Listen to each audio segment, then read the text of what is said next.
kshera. It's a kosher sukkah. Here the chiddush is, the sukkah is kosher, that's not such a chiddush. And there to show 2 days Yom Tov in Chutz La'aretz, because of problem of Yom Tov, you're not allowed to use a tree, because you might come to uproot a branch, which is a malacha. And also you can't use an animal on Shabbos or Yom Tov, because you might come to rip a branch from a tree to hit the animal to ride. So these are durabanans, and therefore you're not allowed to go into the sukkah on Yom Tov, but the sukkah is kosher the rest of the days of Chol Hamoed. But the Mishnah continues. Shtayim bi'ilon va'achas b'dei adam. Let's say, again, the whole sukkah is man-made. It's entirely man-made sukkah. But sometimes you use the tree to help you support the sukkah, whatever you're making. So let's say 2 of the sides, 2 of the walls are being supported and held together well by the tree. Va'achas b'dei adam. One of them is just from what the man did. It's just supported by man-made supports. Oy shtayim b'dei adam. Or even if there's 2 sides of the sukkah that are being supported by, of course, the sukkah is kshera. Why not? The sukkah on top of a tree is okay. But the problem is, you can't go in on Yom Tov because since it's a sukkah that's being supported by a tree, and you're not allowed to use a tree on Yom Tov, so it's a hilchas Yom Tov problem. However, if you have sholosh b'dei adam, if 3 parts of the sukkah are man-made supports and being held totally by what the man did, v'achas b'ilan, and 1 is being totally used is by the tree. That is being held together by the tree supporting the weight of the sukkah. Then the sukkah is kshera, it's kosher. The oilan lab Yom Tov, you could go into it on Yom Tov. Why? What's the reason? So the Mishnah ends off with a rule. Ze'akal, this is the rule. Kol she'yinotel ilan. Anytime if you would remove the tree, v'yichayla lamei b'fnei atzma, and the sukkah would be able to stand by itself, kshera, the sukkah is kosher. The oilan lab Yom Tov, and you could go into it on Yom Tov. As long as the sukkah is able to stay there without the tree, then it's not viewed that you're using a tree on Yom Tov, and the sukkah is 100% kosher, and you go in on Yom Tov. But if the sukkah needs the tree, if the tree would move, the sukkah would fall apart, then it looked like you're using the tree, and that is usher on Yom Tov. But if we're worried about breaking off the branch, that's why you can't really Yeah. do it. Who cares if you leave the wall or not? It's there. Why are we not worried about it? Because the Chazal made a gzera, it's like a loy plug. You just can't use a tree. You might be next to a tree. You could set up camp right by a tree and it won't be a problem. And you could also be near the tree, but you cannot be mishtamish with a tree. You can't be using the tree, sitting on it. Because you might come to break off. But over here, I'm not using a tree. It's totally man-made supports. A little bit I'm using the tree. It's not called being near the tree. For all intents and purposes, pretend the tree's not even here and it's your own little tree house you made, your own, without a tree at all. Okay, so we start the Gemara. Says the Gemara, Mani Masisin, who is the author of our Mishnah? So who the author implies that not everyone holds like that. We're going to see it's a machlokes. Who is the author of our Mishnah? And when we talk about who's the author, we're referring to the Reisha of our Mishnah. And the Reisha had 2 cases. One is where a guy made a sukkah on the top of a wagon. And one is where a guy made a sukkah on the top of a ship. The one we're going to highlight and focus on is making a sukkah on the top of a ship. Who holds that you can make a sukkah on the top of a ship? The Gemara says, Rebbe Akivahi. The author is Rebbe Akiva. Where do you see the sheet of Rebbe Akiva? Titania, we have a brisa that says, Ha'isa sukasa, somebody makes his sukkah b'reish hasvina, on the top of a ship. Rabbi Gamliel paisel. Rabbi Gamliel says, no good. The sukkah is not kosher. Rebbe Akiva machsher, and Rebbe Akiva says it's kosher. And we'll see more of the reasons. The Gemara is going to elaborate. But you see clearly in this Mishnah, Rabbi Akiva is of the opinion a sukkah on top of a ship is kosher. Story. Here comes the story. Maisa Rabbi Gamliel, Rabbi Akiva. There's a story with Rabbi Gamliel and Rabbi Akiva. Shahayu bo'im b'svina. They were coming on a boat, on a ship. Amad Rabbi Akiva. Rabbi Akiva stood up. The asa sukkah b'reish svina. And he made a sukkah on the top of the ship. L'macher, the next day, nashva ruach, the wind blew. Nashva, masha ruach, the wind blew. The akarta, and oiker, and uprooted the sukkah, gone. Like I built a sukkah, Iron Leader built my sukkah on front of my house. We had a massive nor'easter on sukkahs here. It was a krasa. I had this exact case, and I don't even live on the ship. So the whole thing got uprooted. Amr loy Rabbi Gamliel. Rabbi Gamliel said to Rabbi Akiva, great line here, Akiva, Heichon sukkascha, where's your sukkah? So he said to him, where's your sukkah? Now, if you look at this Pasuk Pshat, he's just saying, where's your sukkah? But you could see from the language that he's asking in more of like trying to bring out a point. Your sukkah was not a kosher sukkah. If the wind's going to blow and it's going to be gone, you don't have a sukkah. That's why I argue with you. So that's why he passled it. Rabbi Kiva held that the sukkah is kosher. Therefore, Rabbi Kiva is the Tana of our Mishnah. And the Gemara is going to elaborate what the machlokes is. Amar Abaya, says Abaya, the Kulei Alma, everyone, Kulei Alma means the whole world. The Kulei Alma, everyone agrees. Heicha de'ena yechela lame beruach mitzuya diabasha. Heicha, where, in a case, de'ena yechela lame, that a sukkah is not able to stand beruach in a wind, mitzuya, that's common, diabasha, the dry land. If a sukkah is not able to withstand your average wind tonight, November 25th, 24th, tonight's a standard evening, it's not crazy. If it can't take that regular wind that blows, loy klumi, it's not anything. Loy klumi, it's nothing. That's not a sukkah. If a sukkah cannot withstand your average wind on the dry land, it's not a sukkah. Nobody argues about this.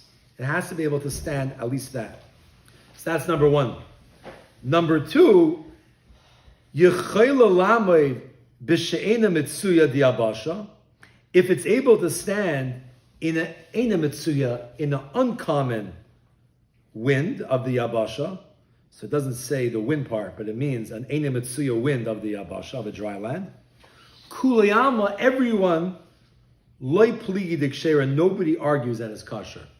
If the sukkah could withstand an uncommon wind that blows on the dry land, Rebbe Gamliel, everyone agrees that the sukkah is kosher, because that's pretty serious.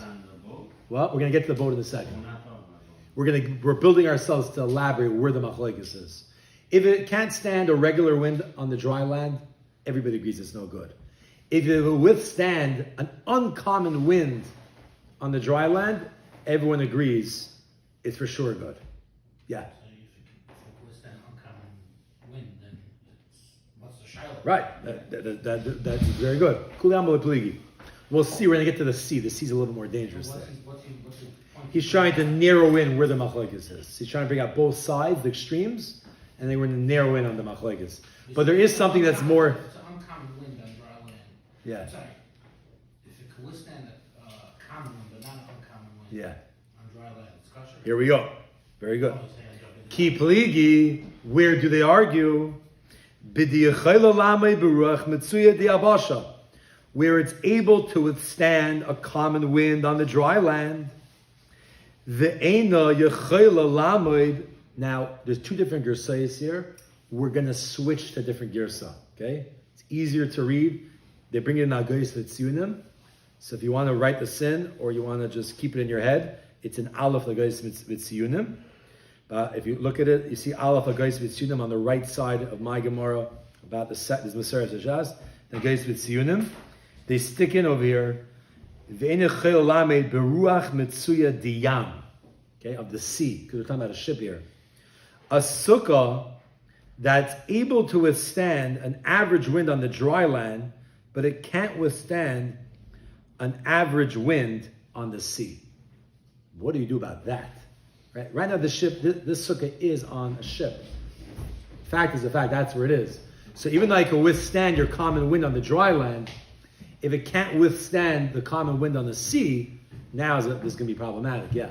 Then we go wherever the market goes. Oh, so you're telling that it should go based on the makam where you are. This is going to be part of the question right here. Let's see what he says. Rabbi Gamliel Savar, Rabbi Gamliel holds Sukkah diras keva beinan. Rabbi Gamliel is the famous shita. A lot of it at Tanaim hold like this. A sukkah needs to be a diras keva, fixed permanent dwelling. The kivan de'ena yechela lamay beruach mitzuya deyam, and since it's not able to withstand a common wind of the sea, loy klumi, it's nothing. Like kivi's tiny. If you can't withstand where you are, which is the sea, then that's not a diras keva. I don't care if on the dry land, We need keva. On the dry land, he would hold that it's good, but if On- that has sukkah, Oh, so very good.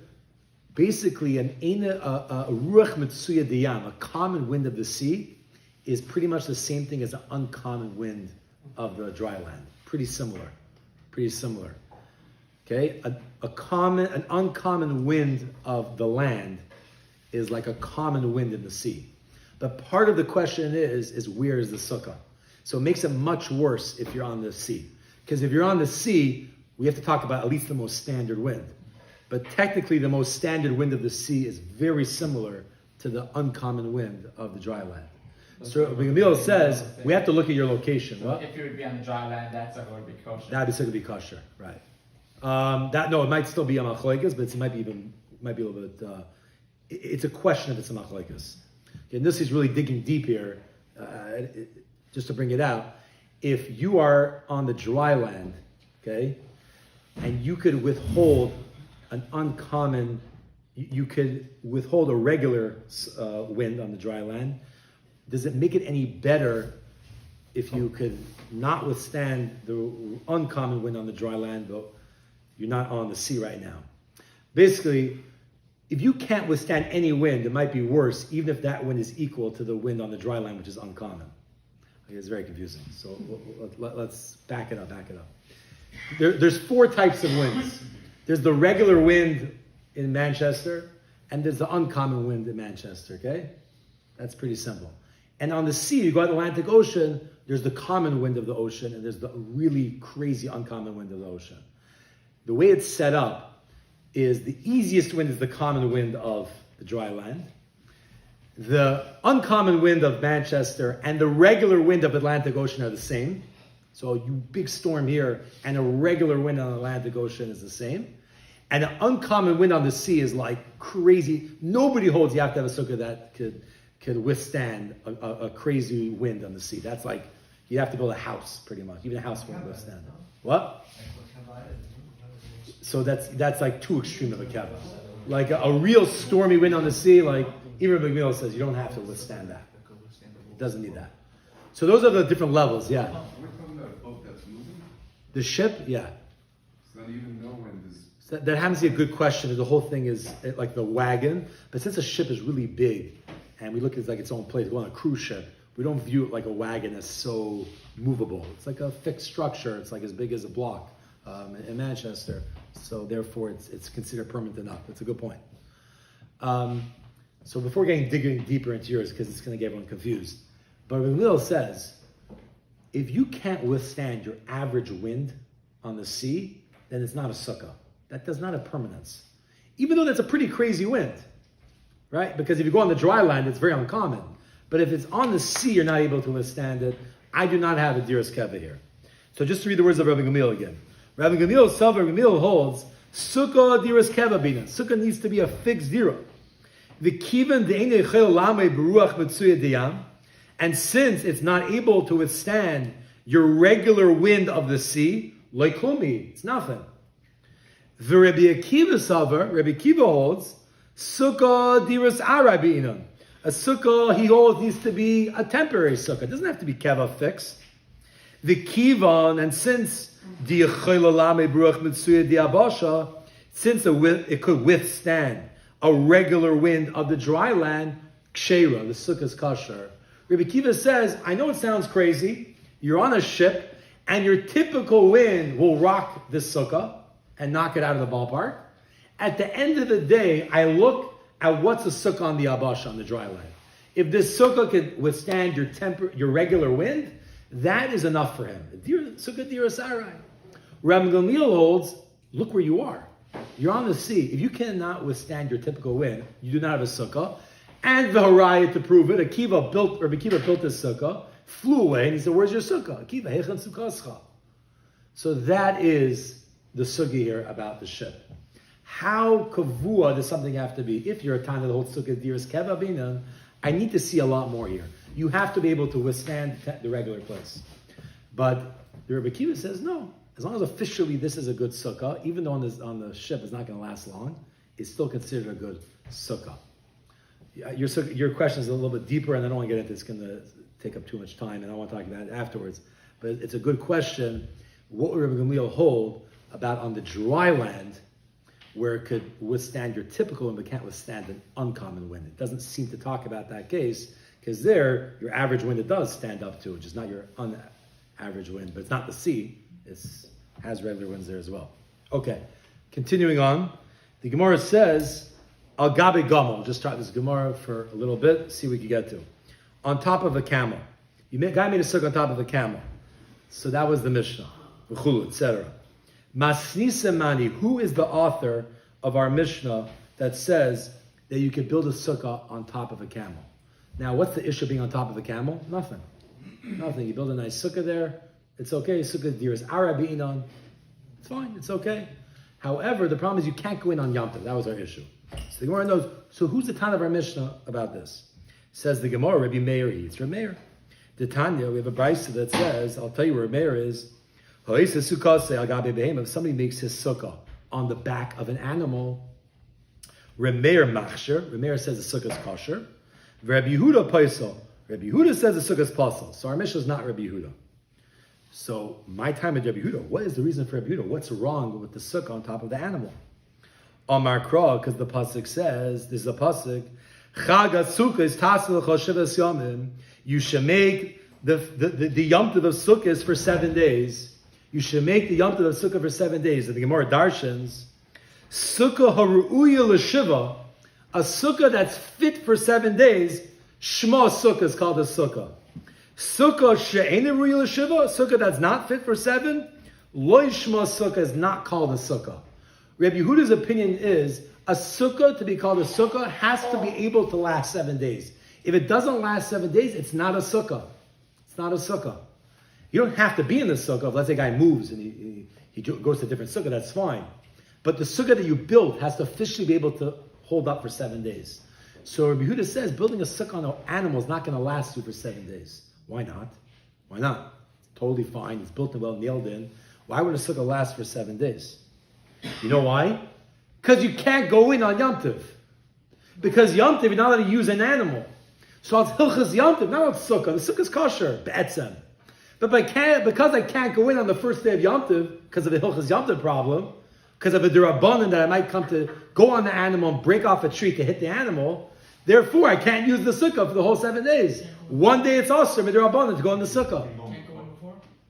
Can't go in before? No, you're not allowed to be on the animal on the Yom Tov. And you have to be able to go in on Yom Tov also. You have to be able to go into, if you can't use it properly the first day, it's not called a sukkah. Could be if you're on it before they talk about a tree, someone's stuck on the tree on Shabbos. But you have to be able to go use it on Yom Tov properly. This is a sukkah you can't use. What's the obvious answer back? What's the other Tanya going to hold? His answer back is, look what he says back. You don't have to. What? You don't have. You have to be able to. You don't have to be. Okay, 1 second. V'Rebbe Meir, what? This has to be called a sukkah. V'Rebbe Meir. Hanami b'daraisa mechzer chazia. Meir, what does he do with this? Hanami, this case also, midaraisa, according to the Torah, mechzer chazia, it's fit. Sukkah is 100% fit min ha-Torah. V'Rabbanan hu degazuba. It's the Rabbanan that guys are not to go in. The Torah says I need a sukkah that it's a 7-day sukkah. It is min ha-Torah. So I'm accomplishing and fulfilling what the Torah said. Happens to be the Rabbanan made a gzera, you can't go in on Yom Tov. That doesn't ruin the kashas of the sukkah on the Torah level. But the other Tana held, I hear you, but midrabbanan, it ruins the sukkah because you can't use it l'maisa. So it's actually a very lumdish question. Could a Rabbanan come along and ruin something on the deraisa level? If I can't use it midrabbanan, which was later and instituted as a gzera, does that ruin a deraisa gzera sakasa of what a sukkah has to be? The first Tana holds, I can't use on Yom Tov, even though it's derabanan. While the second Tana holds that midraisa it is good, just a derabanan. Okay, but I still have a kosher sukkah. We'll stop over here. You would have the same application in the other case also. The Elon.